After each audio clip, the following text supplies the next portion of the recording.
Mahalwari system. देखिए, अगर हम इसका नाम पढ़ें तो महल वाड़ी system,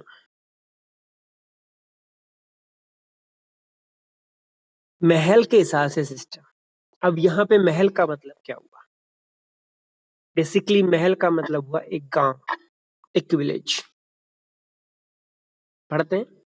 The company was now in need of more money to meet its expenses of administration. Company को और ज्यादा पैसा चाहिए था, वो एडमिनिस्ट्रेशन के एक्सपेंसेस को क्या कर सके, पूरा कर सके। एडमिनिस्ट्रेशन का एक्सपेंसेस तो क्या था भाई? आर्मी को रखने का एक्सपेंसेस था, लोगों की भलाई के लिए तो कुछ करते नहीं थे वो। और पैसा सारा कहाँ जा रहा था? ब्रिटेन जा रहा था। Many of the company officials were convinced that the system of revenue has to be changed again. नमस्ते। बहुत से ऐसे कंपनी ऑफिशियल्स से जिनको ये लगा कि रिवेन्यू कलेक्शन का जो सिस्टम है वो बदलना चाहिए। इन 1822 1822 में a new land settlement was introduced on temporary basis. Temporary आधार पे एक नया रिवेन्यू कलेक्शन का एक सिस्टम लाया गया, लैंड सेटलमेंट का। It was introduced in Gangetic valley. Gangetic valley का मतलब गंगा के मैदान, नॉर्थ वेस्ट इंडिया, जिसमें पाकिस्तान भी है, सिंध भी है, अफगानिस्तान भी है, पंजाब, हरियाणा, दिल्ली, हिमाचल प्रदेश, राजस्थान, ये सारा नॉर्थ वेस्ट एरिया आता है। Punjab and part of central India. Central India means MP, ठीक है।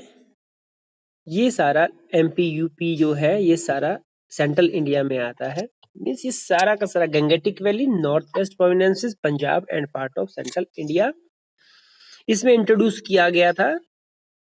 It was devised by Holt Mackenzie. Mahalwari system को जो इंट्रोड्यूस किया गया, डिवाइस किया गया, वो थे हॉल्ट मैकेंजी, हु फेल्ट, जिसने महसूस किया, दैट की village was an important unit in north Indian society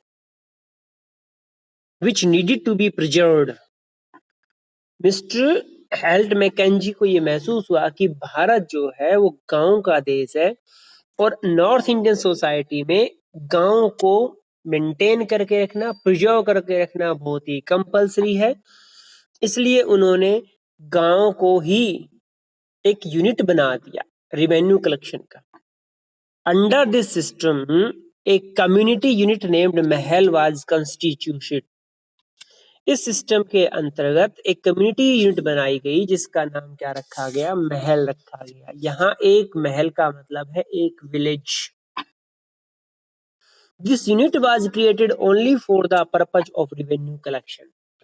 इसका आगे कोई डिपार्टमेंटली कोई जरूरत नहीं थी, सिर्फ रिवेन्यू कलेक्शन के लिए इसका क्रिएशन किया गया, इसको कंस्टिट्यूशन किया गया इसका। The village headman were held responsible for the collection of land revenue from their respective महल्स। हर महल का एक हेड बनाया गया, गांव का जो मुखिया होता था उसे हेडमैन बनाया गया, और वो हेडमैन क्या था? रेस्पॉन्सिबल था किसके लिए? Land revenue. In this system land revenue was not fixed permanently. जैसे आपका परमानेंट सेटलमेंट में फिक्स था, इजारदारी सिस्टम में फिक्स था, रेतवारी सिस्टम में अकॉर्डिंग टू फर्टिलिटी फिक्स था, ऐसा महलवारी सिस्टम में नहीं था।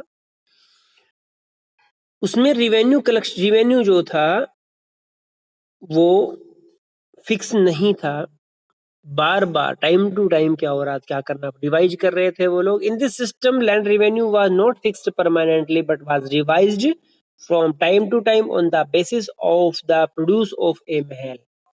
मतलब अब यहाँ पे गांव वाइज पूरे गांव में ईयरली कितनी इनकम हो रही, कितना प्रोडक्शन हो रहा है, उसके अकॉर्डिंग रिवेन्यू कलेक्शन था।